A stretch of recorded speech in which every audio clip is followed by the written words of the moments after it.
ஊற்றாதி செல் காற்றாதி செல்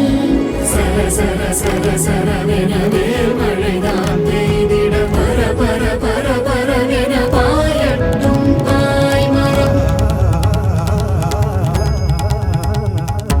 மறவர்கள் வீரம் காண சமுதிரம் பெருகி போகும் குருவிய வானை கண்டு திரைமதி நாடி போகும் எதிரிகள் உதிரம் சேர்ந்து குதிகடல் வண்ணம் மாறும்